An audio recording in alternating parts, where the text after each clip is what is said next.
I welcome you once again to Tea Your Coffee on High Impact Television. And it is my pleasure to have God's Time David and Seun Oluwasegun on the show today. Hello. Hi, ladies. Good morning. Good morning. So today's gist, we are going to be talking about the fears of marrying from another tribe. Why did you have to sound like that?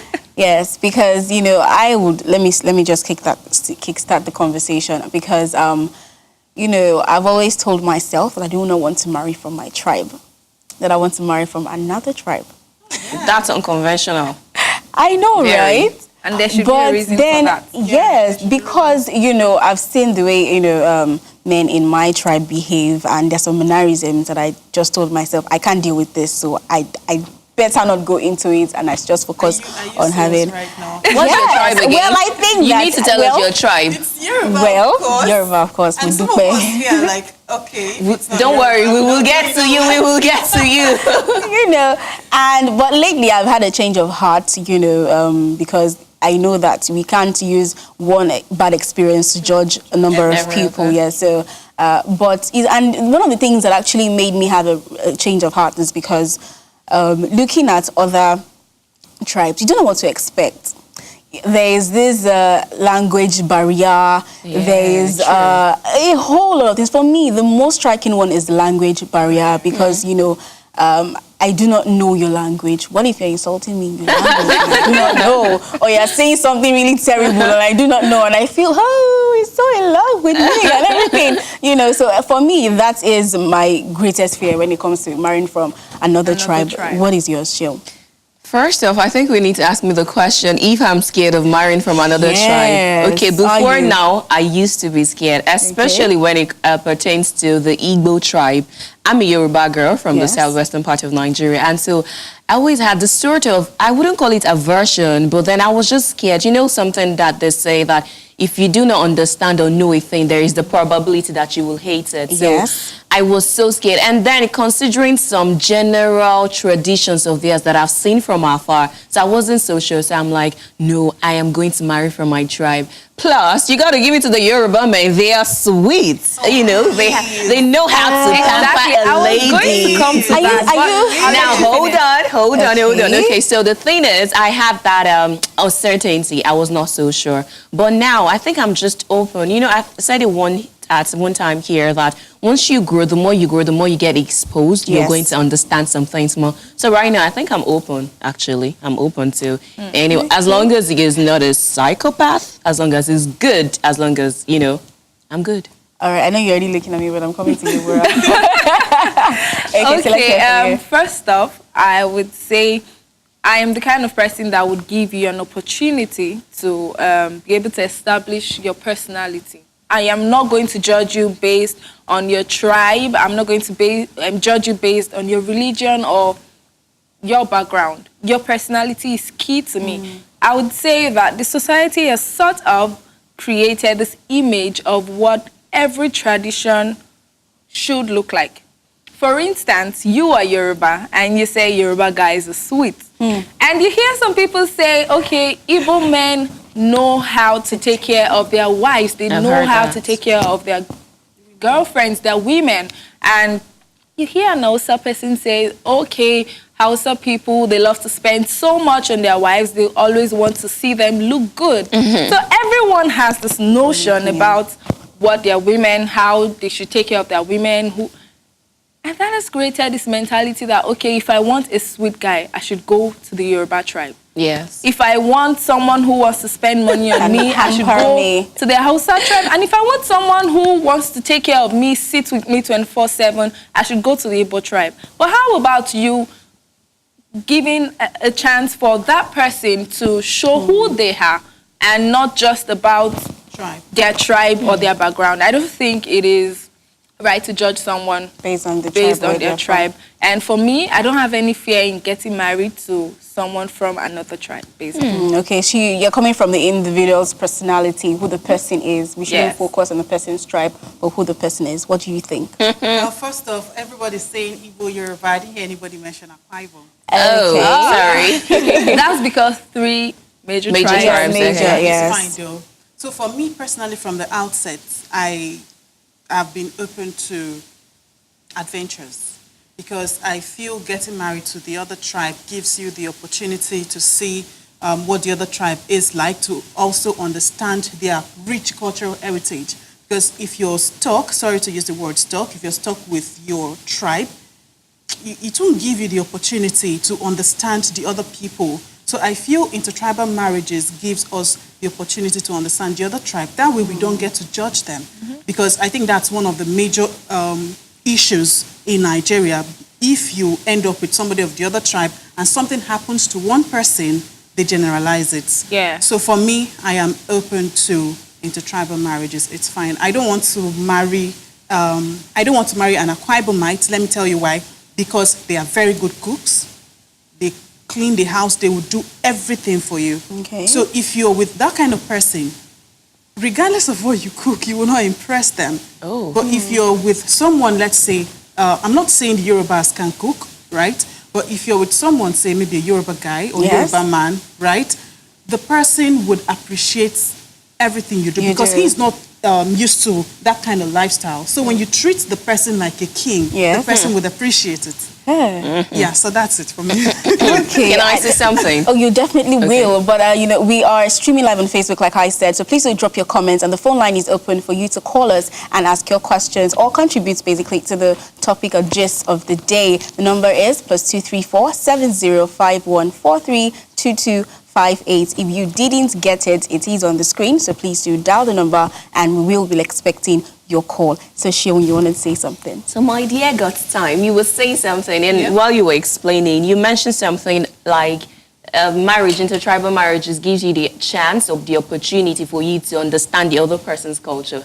I'm sorry, it's a marriage. It's going to be lifetime. I don't think I want to use my marriage to be an avenue for us to be doing some sort of unification or amalgamation culturally. Sorry, can I come in there? How about you do that before the marriage and not in the marriage? I think I am going to, at this point, I am going to go with your point that Okay. it is about the personality and cancelling stereotypes. It's your opinion. That's your opinion. It doesn't make mine wrong. It's your opinion. No, I'm not. You don't get that. I'm saying I would not even try to take the chance because I'm trying to be liberal or trying to prove a point that I'm liberal, open up myself to another person from another tribe at the expense of my own qualities or the things I'm looking out for. As much as I'm open to the point that I can marry from another person, I get to understand the rich culture.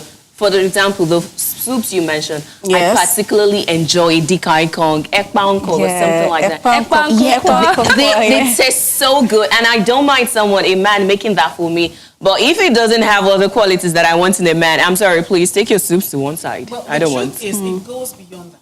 Okay. It's not just about the soaps. Now, we have issues where you think that this particular tribe of people, for instance, we're Nigerians. So, for instance, you think that the Igbos, when they marry their wives, they use them for money rituals. What? Yes. No, true.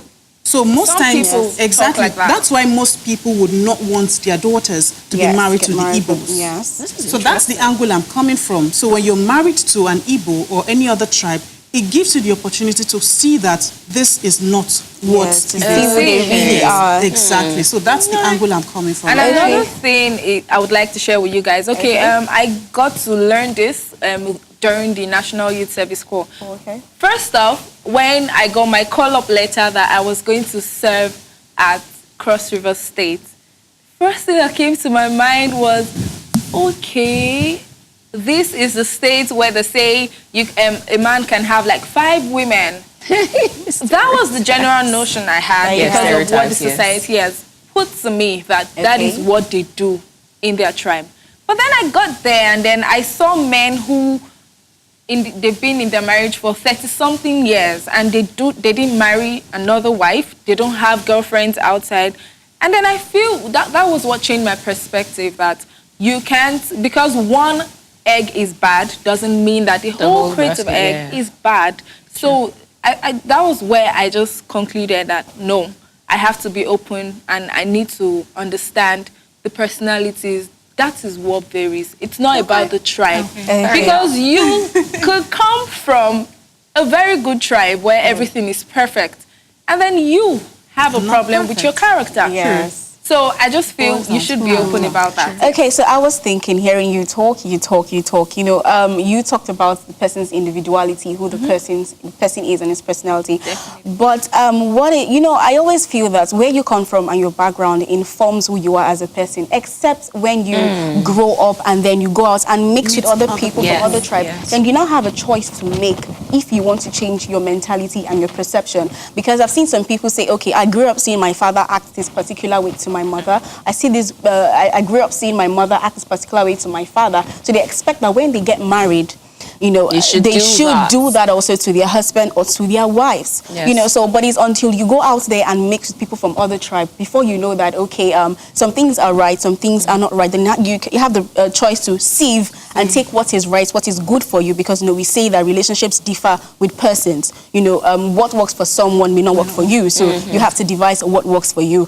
So I really do feel that aside it being an individuality thing or a personality thing, it also has to do with how you've been able to build up yourself as an individual and how you've been able to inform your personality. Now, also, let's go to the fact of, that when it comes to bride price, you know, I've heard some male friends say that they are scared of marrying from the Igbo tribe, to be specific, because of the bride price issue. But then before we talk about it, we have a video, you know, that's in relation to what we are going to talk about. So let's go watch the video. Stay glued.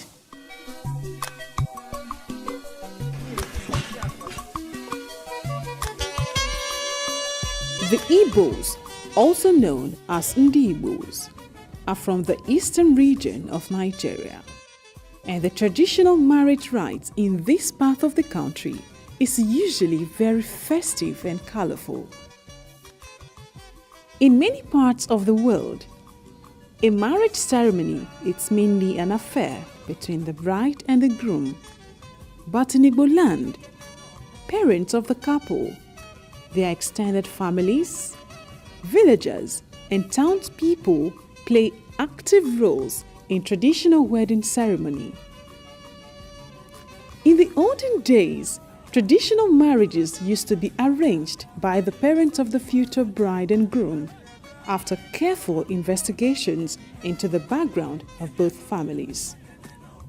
But these days, however, young men and women are now free to choose whoever they want to get married to, of course, with parental approval. Despite the seeming change in the method of choosing a spouse, the Igbo culture has been sustained where traditional marriage is concerned. The processes involves different stages. First, the future groom finds the lady he wants to marry and tells his parents. He is then accompanied by his parents, siblings, and close family members, and contacts the family of the bride-to-be. A date is then set for both families to meet. During the meeting, the groom-to-be's father will state their intention.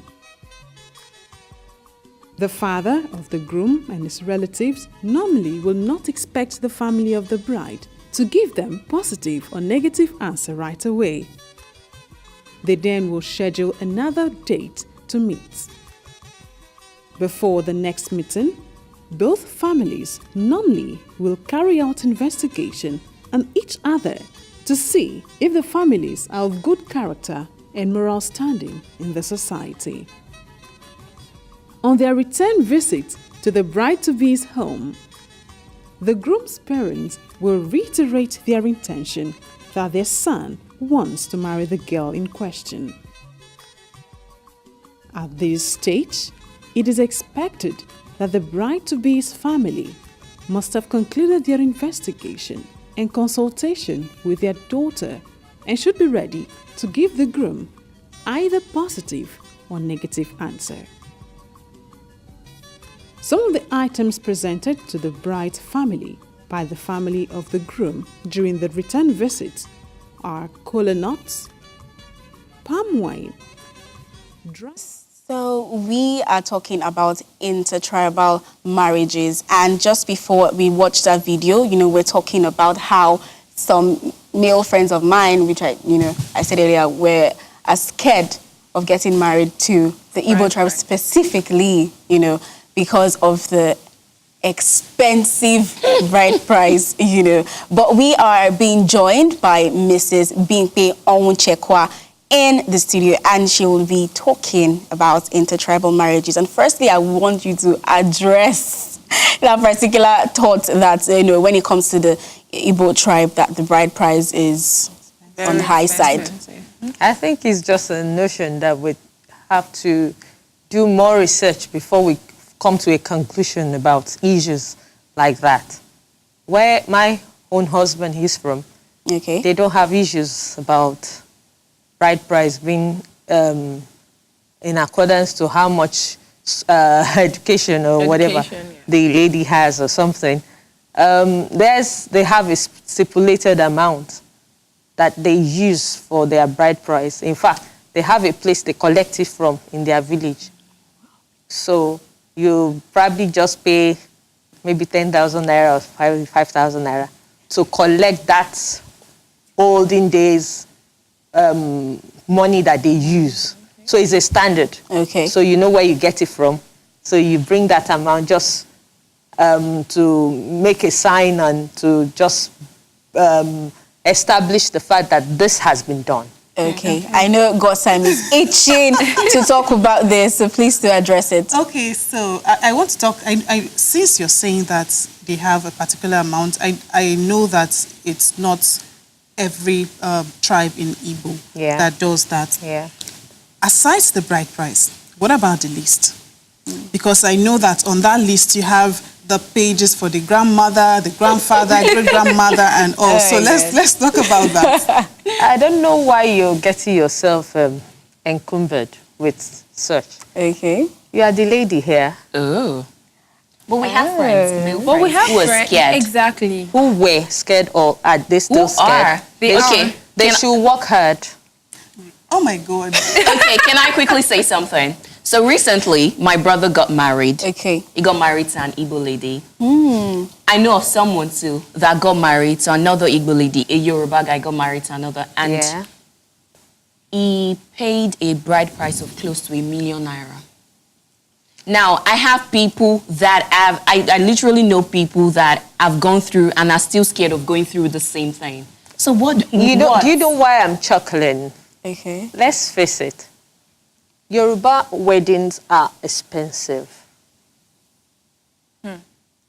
The kind of things we buy for our weddings are quite expensive.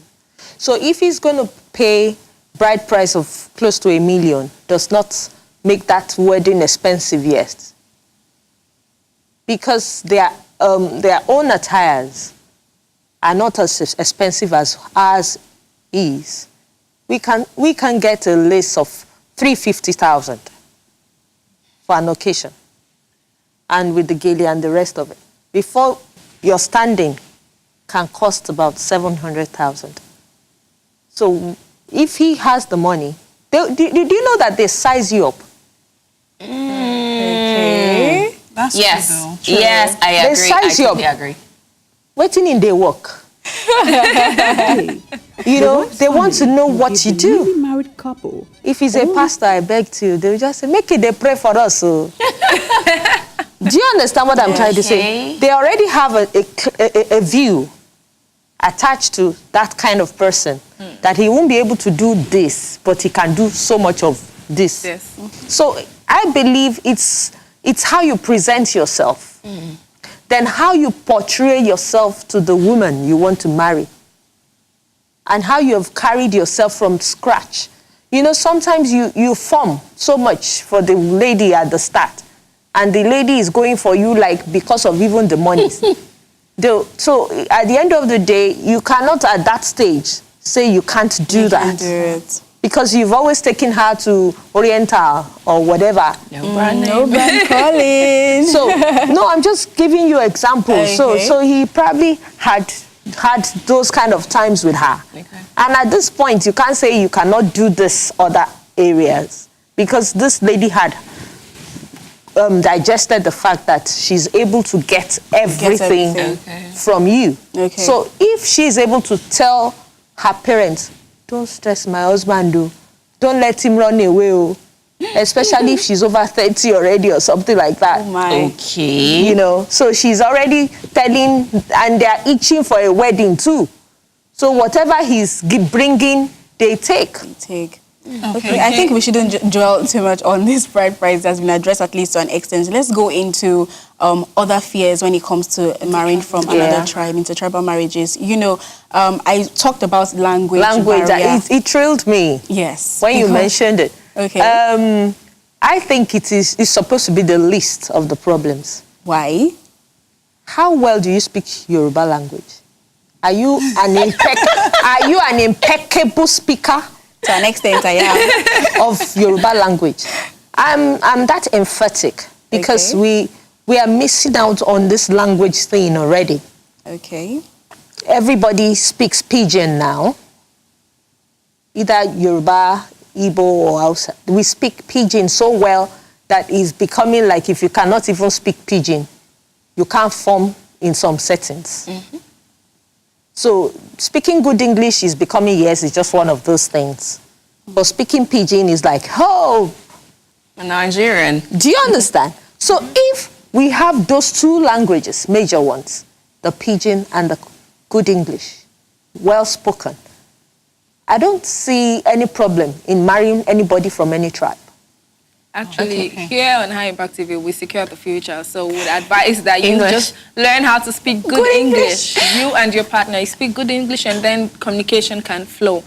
But what are the basic things that people tend to look away from before getting into an intertribal marriage?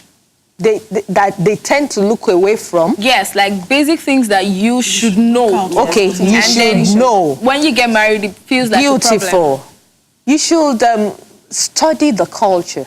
Okay. I call it study because it's not so much of, I ask the man and he says, there isn't so much to learn.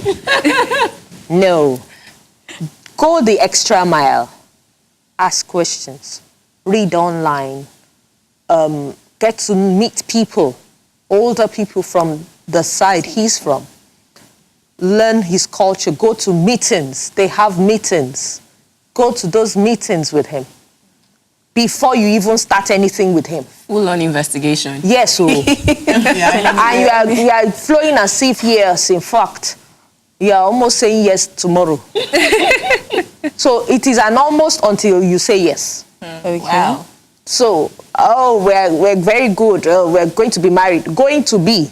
You can as well change your mind. So in this study time, you see more than you can say you'd ignore.